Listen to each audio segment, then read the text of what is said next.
도면 작업하기 두 번째 시간입니다.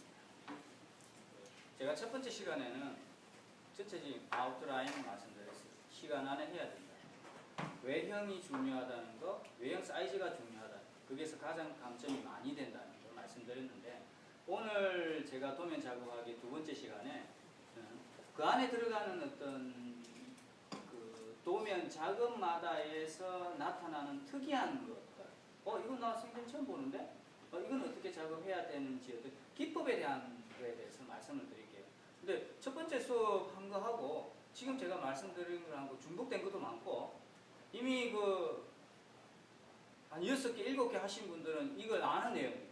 근데 시간을 할애하지 못해가지고 아직 이걸 작업하지 못한 사람은 제가 생각하기에는 우리 과정평가형 12월 9일까지 이 작업을 못 들어갈 수도 있기 때문에 제가 미리 말씀을 드려요. 왜냐하면 그 도면 작업하는 게 그렇게 쉽게 되는 거 아니에요. 하루 재료 준비하고 뭐 또 하루 일해야 되는데 또 자기 만들 것도 만들어야 되고 수업을 진행해야 되고, 만일에 다음 주가 끝나면 아침에 찍는 어떤 그런 조건도 없는데 여기서 와서 그 작업을 할 의지가 있을까? 그럼 반 팍 떨어졌고요. 반이 팍 떨어져요. 수업에 대한 그게 반이 떨어지기 때문에 제가 생각하기에는 한 두 분 빼고는 나머지는 이걸 끝까지 못해. 절대적으로 못했을 거예요. 그러면 알고는 있어야 된다. 알고는 있어야 되기 때문에 제가 설명을 드릴게요. 일단 중요한 것은 우리 난집 계산하는 거.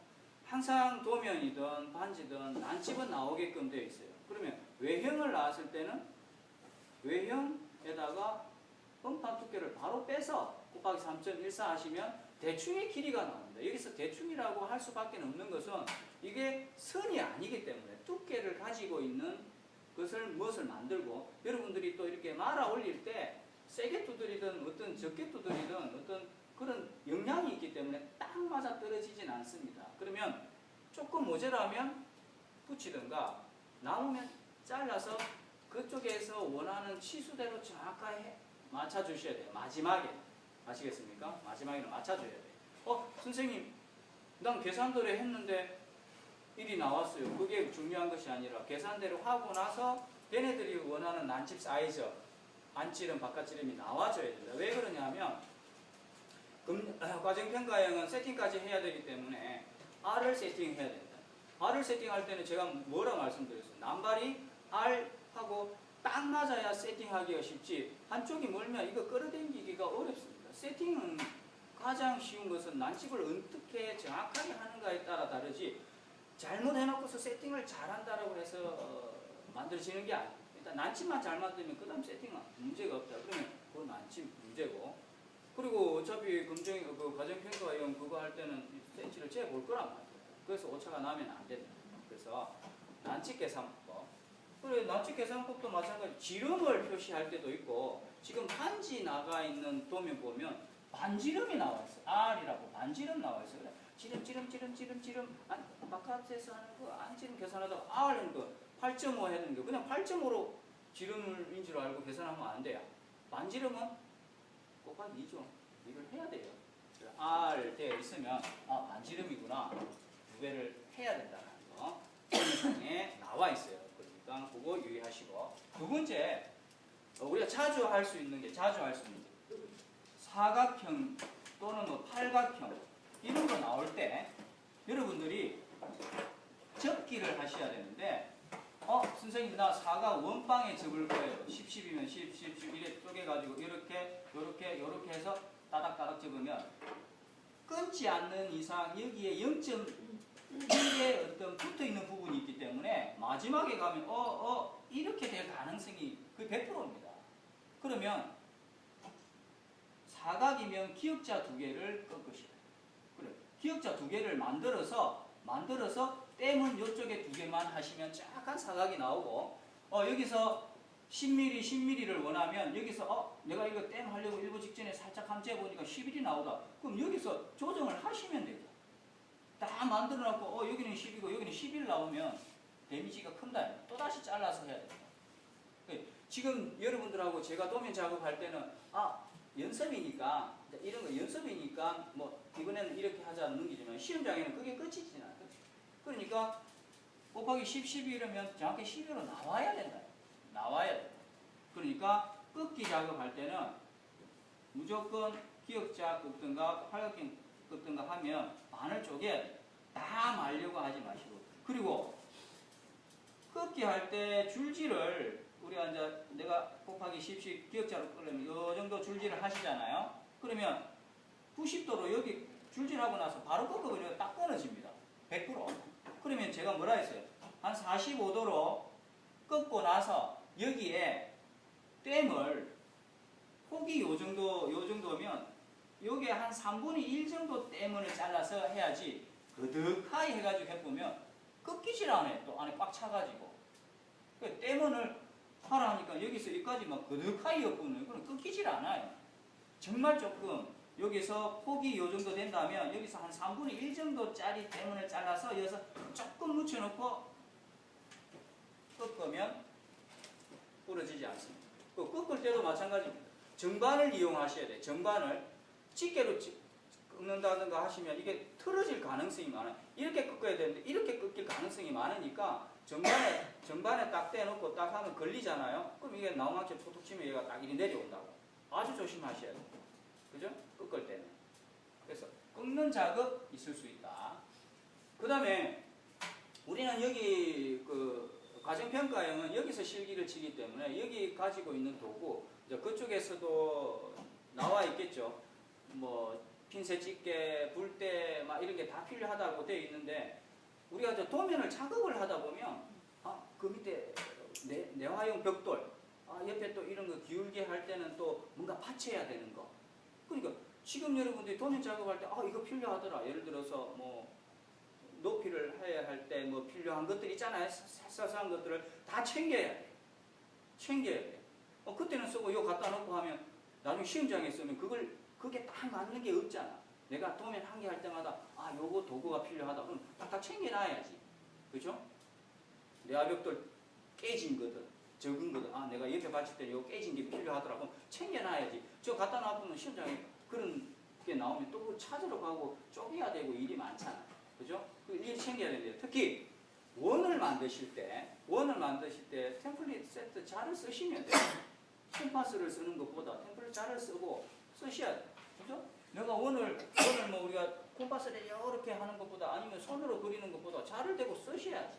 그리고 하잖아요. 그리고 제가 어떤 분은 한번 보니까 동그란 거에 약하대.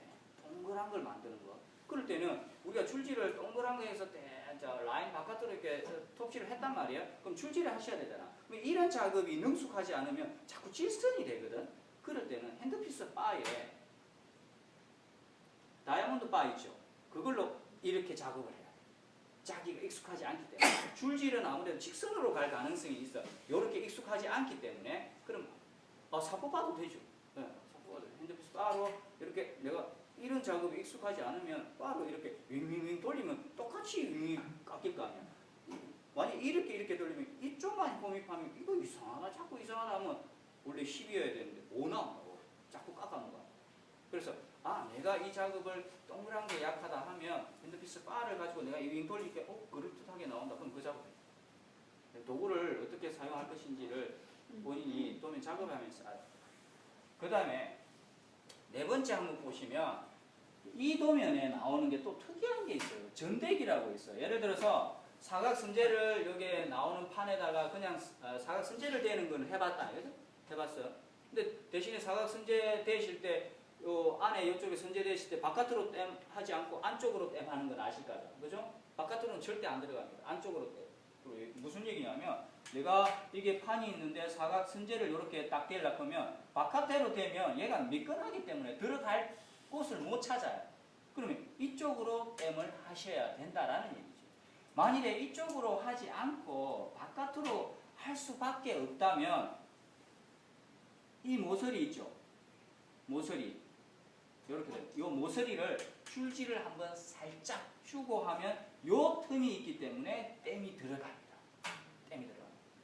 아시겠습니까? 그런 경우 이렇게 해야 될 경우 정도로 기능사의 시험은 안 나와. 대부분 이렇게 틈이 있다고. 근데 안쪽으로 땜을 해요. 근데 지금 이 도면을 보시면 조금 달라요. 옆에 이렇게 있고 여기에 이런 게 있고 사각선제가 이렇게 되어 있습니다. 이게 이제 우리가 제가 학부 배울 때 전대기라고 이야기하는데 어떤 내가 펜던트를 하나 만들었을 때 너무 납작한 거야. 이 볼륨감이 없어. 그럴 때 높이를 주기 위해서 이 전을 댑니다. 그러면 내가 이런 형태의 사각 선제되는 거는 다가 알았는데 이거는 어떻게 하느냐면 이런 형태에다가 이런 사각으로 만든 외형을 일단 만들어요. 만들고 여기 말고 여기에다가 만일에 사각 선제를 여기 바로 한번 하나를 올립니다. 올리고 여기 댐을 해요. 댐을 해요. 그리고 나서 안을 잘라냅니다. 잘라내요. 없애. 그리고 나서 또 남는 거를 가지고 또 여기 댐을 합니다. 그러면 안을 또 잘라내. 그러면 여기는 붙어 있고 안은 없어질 거 아니에요. 그러고 나서 이 판을 여기에 얹어서 여기에 댐을 하고 마지막으로 잘라내시면 됩니다. 이거를 이해를 못하면 동가리를 다 안해가지고 한 개씩 땜하면 요 일직선 맞추기도 어렵고 이 작은 것이 요렇게 수평되기가 어려워요. 약간 기울릴 가능성도 많아요. 그러니까 바로 이렇게 길게 얹어서 땜땜하고 안은 잘라내고 바깥을 잘라내면 안 돼. 이와 같은 현상이 생길 수 있기 때문에 바깥에 하나 튀어나와 있어야 땜이 될 수 있기 때문에 아시겠습니까? 전대는 작업이 하나 있습니다. 도면에 이렇게 해서 길게 대고 안쪽 땜을 하고 난 다음에 안쪽을 잘라내고 줄질하고 뚜껑 덮고 바깥을 땜하고 줄질하셔야 아시겠습니까? 하나하나 잘라서 일일이 붙여갖고는 일 많고 땜이 안 될 가능성이 많습니다. 그래서 전대는 작업이고 5번째, 5번째 항목 보시면 우리가 난집에 우리가 이때까지 그렇게 해왔는데 난집에 이런 게 있으면 헷갈릴 수 있어요. 난집에 이런 모양이 있어요. 그리고 측면에 보시면 이렇게 설명이 되어 있는 것도 있고 안 되어 있는 것도 있어요. 그냥 이거는 난발이지. 이렇게. 이거는 뭐냐면 우리가 알을 세팅하고 나서 난집을 할 때 알이 잘 들어가게 하기 위해서 안쪽을 갉아내잖아. 그죠? 이걸 의미합니다. 이걸 의미합니다. 근데 난발이 없는 상태에서 난발이 없고 난집만 있는데 안쪽에 있다 하는 것은 저 아래에 이런 식으로 하나 더 됐다는 얘기고 난발이 있으면 요게 있을 이유가 하나도 없거든. 요 밑에 안 된다고. 그러면 난발이 있고 나서 있는데 요런 라인이 있다는 것은 요렇게 깎아라는 얘기입니다. 그래서 한 번씩 세팅까지 했는데 이거 까먹는 경우가 있어요. 그래서 핸들피스 바로 잘 들어가고 한 바퀴 싹 돌린다 라고 생각하시면 됩니다. 그 다음에 또 특이한 게 하나 있어요. 여기에 도면상에 빗금이 나옵니다. 이거는 그 빗금면에 판이 들어간다 라고 생각하십니다. 그 빗금면은 판이다. 뭔가 되어져 있다 라고 생각하십니다. 아시겠죠? 여기 보시면 예를 들어서 어떤 모양이 나오는데 이런 모양에서 요렇게 있다면 어떻게 구분할 수 있겠어? 그죠? 그래서 요쪽, 이쪽이 요렇게 되어 있는 경우가 있어요. 그러면 요게 판으로 되어 있고 여기는 거의 비어 있다. 요렇게 인식하시면 요게 판이고 요거는 비어 있다. 요렇게. 그래서 도면상의 빗금은 판으로 붙여져 있는 면이다 라고 이해하셔야 돼요.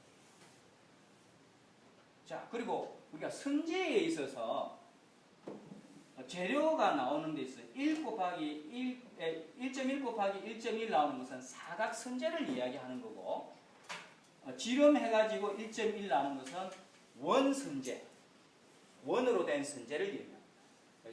그래서 가로 세로가 나오는 것은 사각 선제, 지름 표시에다가 1.1 나오는 것은 선제. 아시겠습니까? 그걸 의미합니다. 자, 그리고 8번째는 자유 형태가 나옵니다. 그냥 동그란 거 말고 예를 들어서 뭐 요렇게 도면상에 이렇게 나오면 도면은 여기 보시면 1대1로 되어 있는데 실제 1대1은 아니에요. 그네들이 복사할 때. 근데 치수는 46 되어 있으면 치수는 맞춰야 돼요. 그러면 요 형태는 내가 어떻게 맞출까 하면 요 모양에다가 자기가 만든 것을 자꾸 대보면 이런 이상한 형태가 나오면 자기가 만들고 대보고 나서 치수는 정확하게 하고. 아시겠습니까? 어떤 이상한 이런 모양이 나오면 모양을 여기에 대보셔야 돼요. 1대1은 아니지만 형태를 도면과 비슷하게 대보면서 맞춰가면서 치수는 치수대로 딱 잘라놔야죠. 아시겠습니까? 이거 어떻게 하지? 이 모양 맞나 할 것도 그냥 대보시면 돼요. 도면서. 그리고 우리가 이제 검정형이 더 심해요. 과정평가형보다. 과정평가형, 검정형보다 또면 치수도 좀 적고 복잡하지 않는데 검정형은 굉장히 복잡하면서 확실하게 안 해놨어. 그래서 이 치수는 했는데 이 치수는 빠져있는 경우가 있어요. 그럴 경우에는 그 옆에 도면에 있는 치수와 딱 비교해서 한 요 정도면 요 정도쯤 되겠다라고 추측해야 될 가능성이 굉장히 많아요. 몇 개가 있습니다. 전체 치수는 안 해놨고 동가리 해놨는데 이쪽이 빠져있어. 이쪽까지 해놓으면 플러스 하면 되는데 이게 또 빠져있는 경우가 있어요. 그럴 경우에는 유추해서 그 옆에 거와 유추해서 요거 1로 봤으니까 요것도 1쯤 되겠다 해서 유추해서 계산해야 될 것들이 있으니까 당황하지 마시고 계산해요. 근데 전체 치수는 일단 맞춰야 되니까. 그 다음에 우리가 땡 작업을 할 때 만일에 사각에 이런 게 있을 때 안에 선재가 이렇게 딱 들어간다라고 땡이 되어 있으면 주의해야 될 게 있습니다. 사각을 맞추고 나서 이 안에 열 때 얘를 빡빡하게 딱 여가 땜하면 결론적으로 볼록하게 됩니다. 왜냐하면 열받으면서 팽창하기 때문에 밀어버려요. 그러면 이런 데 안에 뭔가 열려고 하시면 솔랑 들어가게끔 살짝 들어가게끔 해서 땜을 하셔야지 빡빡하게 망치 칠 정도로 빡빡하게 들어가면 나 처음에 사각 맞췄는데 왜 여기 볼락하지? 라는 결과가 나올 수밖에 없어요. 아시겠습니까? 자, 제가 이때까지 검정형 시험 이렇게 도면을 나눠보니까 요게 가장 핵심이에요. 우리가 사람은 망각의 동물이다 보니까 이걸로 지나가지 마시고 꼭 찍어놓고 시험장에서 잘 이용하셔야 돼요. 아시겠습니까? 요게 제가 첫 번째 도면 작업할 때는 전체 아웃라인이면 이거는 그 기법에 대한 겁니다. 도면상에 내가 훑어보니까 이 기법은 처음 대하면 헷갈릴 수 있겠다라는 것이니까 사진 찍어가지고 잊지 마시고 하시고 지금 도면 작업하는 거 외에 질문사항 계신 분 나 이런 거 특이한 거 봤는데 이건 뭐예요? 이런 거 없으면 개인적으로 반지 나올 수 있죠. 반지 나올 수 있는데 지금 검정형은 이때까지 20몇 개가 되거든요. 그 도면상에 치수만 약간 바꿔서 나오긴 한데 20몇 개 중에서 그 반지가 20몇 개 중에서 검정형이 한 75% 합격률인데 반지 나와가지고 25% 떨어져 버렸어요. 그만큼 좀 특이하긴 한데 우리 가정평가형은 제가 이렇게 보니까 반지가 나올 가능성도 있을 것 같고 해서 그건 특이하니까 한번 해보는 거예요. 근데 반지가 나오면 그게 가장 핵심은 지름입니다. 12호로 걔네들이 딱 지정해가지고 했으면 그 지름을 정확하게 12호에 맞춰야 되는 게 정말 핵심이에요. 그거는. 맞잖아요. 그죠? 12호 반지 주문했는데 11호 떡 내놓으면 안 되듯이 반지는 호수, 그 안에 있는 지름이 정말 핵심입니다. 그러면 내가 만들어가지고 세팅까지 했는데 세팅하기 전에 딱 여보니까 조금 남아. 1mm가 남아. 무조건 안쪽을 잘라가지고 다시 줄줄해가 딱 치수 맞았다면 모자라면 뭔가는 그치. 치수. 반지는. 또 질문상. 선생님, 검정형 시험에 보니까 2016년부터 예제가 12개를 딱 이거를 내주고 네. 거기서 이거를 변형해서 이렇게 문제가 나온다는데 반지 같은 경우는 그 이전에 나온 옛날 겁니다. 예. 그 이전 거예요. 그러면 만약에 검정형 시험 치면 그 반지를 나올 수 있어요? 지금 12가지 예제에 빠졌거든요. 그 뒤에 반지는 나온 적이 없어요. 그때 한 번 치고. 네. 그런 모양에다가 치수만 약간 바꿔서 계속 나오고 있습니다. 네. 또, 자, 그러면